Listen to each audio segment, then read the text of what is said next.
Arranquemos.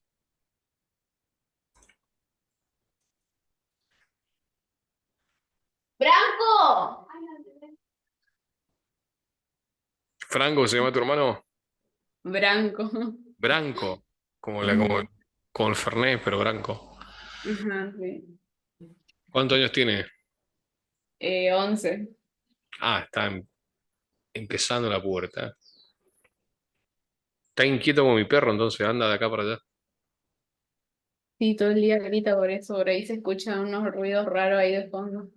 Mira, yo hasta ahora no escuché nada.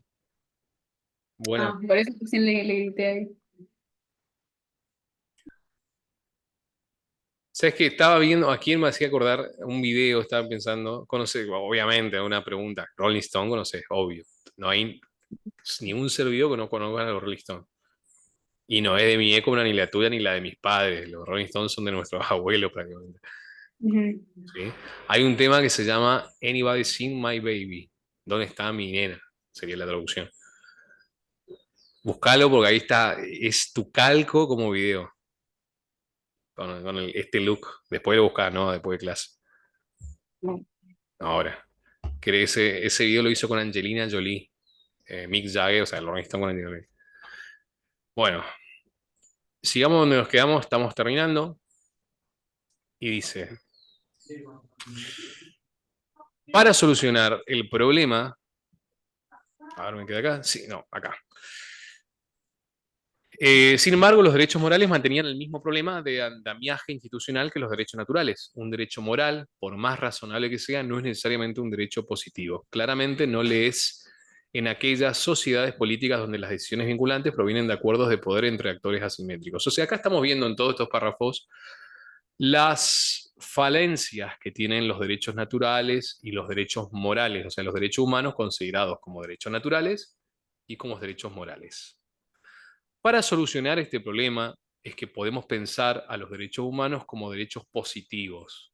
En buena medida, tanto Norberto Bobbio, marcamos desde la filosofía jurídica, como Luis Ferrajoli, ya está marcado Ferrajoli, desde el positivismo crítico, dieron por hecho que con la emisión de la Declaración Universal de los Derechos Humanos podía solventarse el problema del sustento de los derechos humanos. Están ahí y están positivizados. Explico.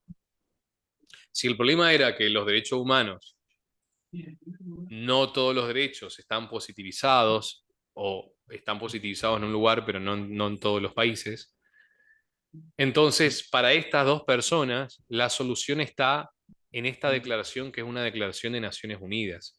Nosotros festejamos, digo, conmemoramos el 10 de diciembre, el Día de los Derechos Humanos, porque es la fecha en que se sancionó en 1948, en el marco de las Naciones Unidas, la Declaración Universal de los Derechos Humanos. El 10 de diciembre de 1948, hace 75 años más o menos.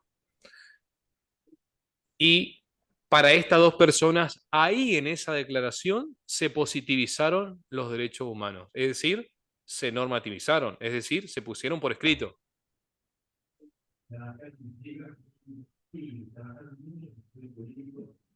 Una vez que estos ya han entrado al sistema jurídico positivo, la problemática es otra. Por ejemplo, cómo hacerlos eficientes o efectivos, pero la fundamentación ya no lo es. Es decir, el otro gran problema de los derechos humanos, el primero era cómo si lo positivizamos, cómo lo positivizamos. O sea, el problema era que no todos están positivizados. No todos están escritos en códigos, en leyes, en declaraciones. El segundo problema es, una vez que estén positivizados, cómo hacerlo efectivos, cómo hacer que se cumplan. El principal problema que se tiene al mantener la concepción de la naturaleza jurídica de los derechos humanos es que el derecho que hoy es positivo, mañana puede no serlo. No solo se pueden modificar las constituciones, sino que también es posible denunciar los tratados internacionales.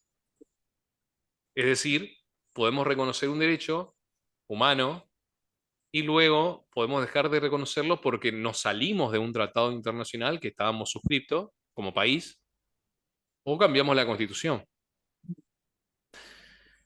En Chile, hace poco, no sé si fue comienzo de este año o fin del año pasado, se intentó modificar la constitución. En Chile ganó Boric, que es una persona de izquierda, de algún partido socialista, que, como más o menos en todo el mundo hoy, la izquierda progresista son las que abrazan las banderas de el aborto, la ideología de género, los derechos frente a la desigualdad de la mujer contra el hombre, etcétera, etcétera. Entonces intentó llevar esos derechos y plasmarlo en la Constitución, o sea, para que no se modifiquen por ley, positivizarlos en la Constitución.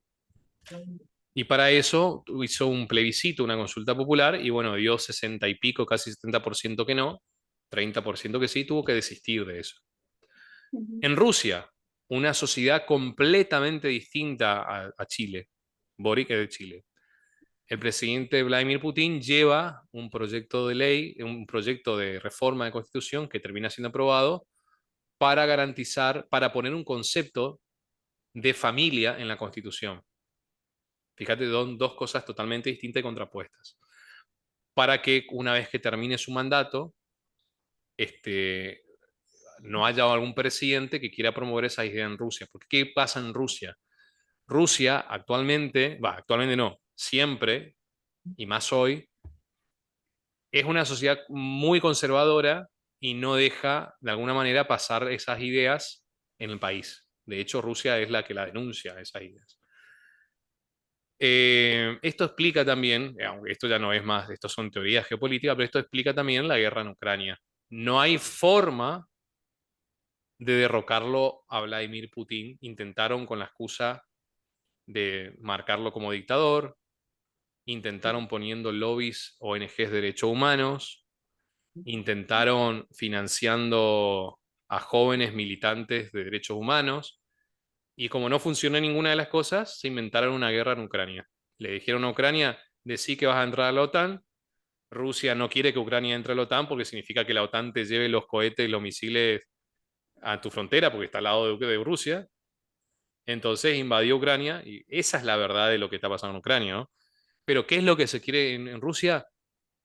Quitar del poder a Vladimir Putin. Porque entiende que Vladimir Putin, un hombre fuerte, poderoso, que ya lleva muchos años en el gobierno, se opone a esas ideas, pero en realidad no es Vladimir Putin, porque Vladimir Putin tiene 80 y pico por ciento de aprobación popular. Es la sociedad rusa. Y esto nos lleva a una nueva, un nuevo modelo de paradigma que, ¿te acordás que habíamos dicho en la primera clase que la sociedad occidental había nacido con las tradiciones judío-cristianas, es decir, hablando de política, no de religión, no robarás y es un delito el robo, y eso, no matarás y un delito el homicidio, ¿no? Sin embargo, hoy Occidente se ha apartado, desde fines de los 50, de esas ideas occidentales, las bases occidentales, pero Rusia no. Ha Mm. sido la conservadora en el mundo, Europa Oriental en realidad, porque no solamente Rusia, Polonia, Hungría, están siendo los que aguantan esos cambios. Y para poder dominar el mundo entero, necesitas derribar esa cultura y eso es lo que está pasando en Rusia. Entonces, también nos sirve para no ver con ojos malos siempre a Rusia en el sentido de, uy, mira qué malo invadió Ucrania. Y en realidad hay una cuestión de dominación. Necesitan derribarlo, derribar a Rusia para que el mundo sea igual en todos lados, frente a estos valores, ¿no? Bueno, eso es una breve ilustración, ejemplo de lo que estamos hablando. Entonces, volvamos a nuestro eje. El principal problema que se tiene al mantener la concepción de la naturaleza jurídica de los derechos humanos es que el derecho que hoy es positivo, mañana puede no serlo, se puede cambiar, ¿sí? Por lo tanto, los derechos seguían siendo tales, aunque no se encontraran reconocidas por el orden jurídico específico. Esa fue su principal pretensión ante la oposición de restricciones a la monarquía absoluta como la de Carlos I en Inglaterra o Luis XVI en Francia, ahorcado el primero y decapitado el segundo. Esto tiene un contexto histórico, las revoluciones inglesa y la revolución francesa terminan con esto, o sea, la revolución francesa termina con la decapitación del rey de Francia. Por eso, ¿Marco los nombres esos también o no? y por supuesto, todos los nombres que aparecen, Carlos I, el rey de Inglaterra, Luis XVI, el rey de Francia al momento de la revolución francesa. Bueno, finalmente, se pueden identificar los derechos humanos como los derechos históricos. Esta es la propuesta tanto de la psicología y antropología jurídica y política como la filosofía jurídica. Vamos a marcar derechos históricos, propuesta, sociología, antropología y antropología jurídica y política, hasta crítica. O sea, vamos a identificar a la postura de los derechos humanos como derechos históricos a estos campos de la ciencia, ¿no? Esta propuesta, tanto de la sociología y antropología jurídica y política. Como la filosofía crítica. O sea, estos campos de la ciencia son los que apoyan la idea de que los derechos humanos son derechos históricos. El principal aporte de concebir los derechos humanos como derechos históricos es que permite observar el proceso de nacimiento de los derechos, los grupos que lo apoyaron, los objetivos y los procesos de cambio y exclusión en su institucionalización. Eso no vamos a marcar, sino vamos a subrayar. ¿Qué es la categoría del subrayado? El subrayado lo vamos a utilizar para marcar cosas más largas, pero que son esenciales en un párrafo o en un conjunto de párrafos. ¿Sí? ¿Qué es lo esencial acá y por qué lo marcamos? Porque está diciendo que la idea de los derechos humanos como derechos históricos permite, ¿qué cosa? Estas son las ventajas, ¿sí? Permite ver el nacimiento de los derechos, quiénes son los que la apoyan, cuáles son los objetivos y cómo cambian y se excluyen a lo largo del tiempo. Ujú. Más aún, mantiene abierta y explícita la posibilidad de reinterpretación del derecho a partir de cambios en el contexto, así como la aparición de nuevos derechos. Probablemente también de aquí se desprende un problema parecido al de la concepción positivista, la inestabilidad del catálogo. ¿Por qué? ¿Qué tienen en común los derechos humanos como derecho histórico con los derechos humanos como derecho positivo? Tienen en común de que son inestables porque pueden cambiar. ¿Qué es lo que no cambia? La postura de los derechos naturales, porque eso dice que no cambia porque es inmutable en el tiempo.